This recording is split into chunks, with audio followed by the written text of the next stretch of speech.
You may get a question in a Part A that asks to what extent utilitarianism is compatible with the traditional teaching of one major world religion. This should be answered from the perspective of Christianity as a world religion, because that is the religion that we have focused on at this college. If you answer from the perspective of more than one world faith, you will be only awarded for the marks for one. It can be argued that utilitarianism is highly compatible with Christianity, because the traditional theistic faiths claim that God is omnibenevolent, all-loving, and an all-loving God would surely desire happiness for his creation. Thus, at the heart of all Christian moral laws is the goal of happiness for as many people as possible. This could be seen as particularly compatible with a rule utilitarian approach, which of course formulates laws on the basis of the utility principle. Strong rule utilitarians seem to require adherence to absolute and deontological rules. They would agree with many Christians on this matter.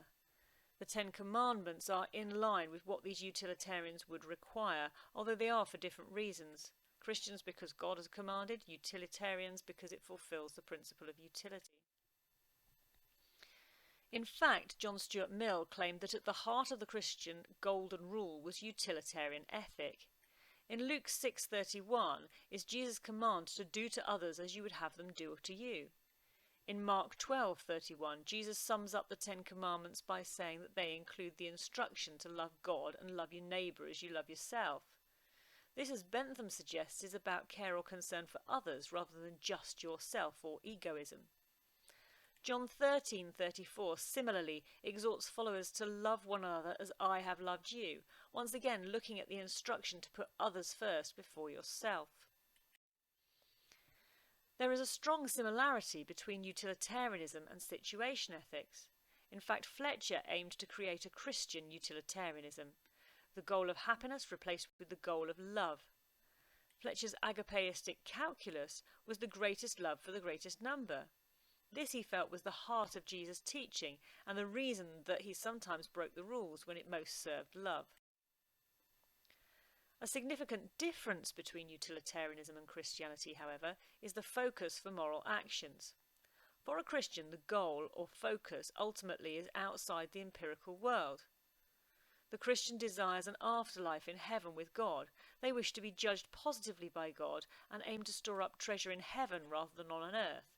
Matthew 6:19-20. In contrast, utilitarianism is focused on the here and now, this life, in which we should be happy.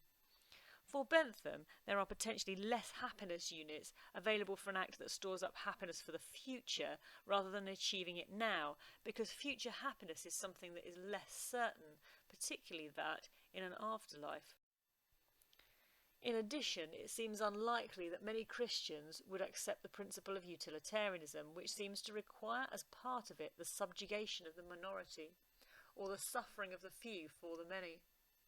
This goes against the very heart of Christianity, which is the value of each and every member of creation without favour. In many parables and stories throughout the Bible, this is emphasised. Before I formed you in the womb I knew you, Jeremiah 1:5. Jesus as the good shepherd who goes out to look for the one missing lamb, John 10:10-12, and Matthew 10:30, which values each individual as highly as the next. Here it cannot be said that the few would be sacrificed for the many. In addition to this, the Bible tells Christians to accept suffering and evil rather than pursue happiness. The sufferings born in this life with a humble spirit win favour with God. In Matthew it seems that the Christian is required to accept the pain of being struck or sued without a fight. Sometimes happiness is not the ultimate goal, but instead humility and kindness are more important.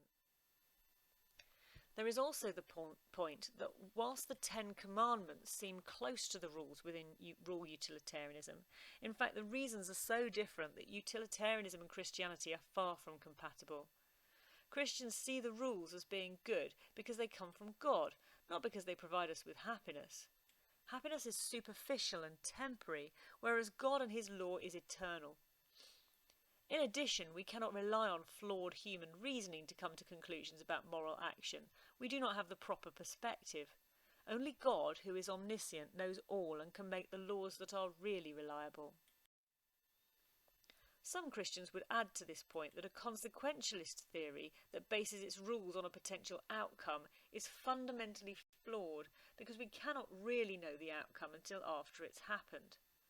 The outcome of an act is an unknown quantity, and so we cannot really know if we have provided happiness until we have or have not.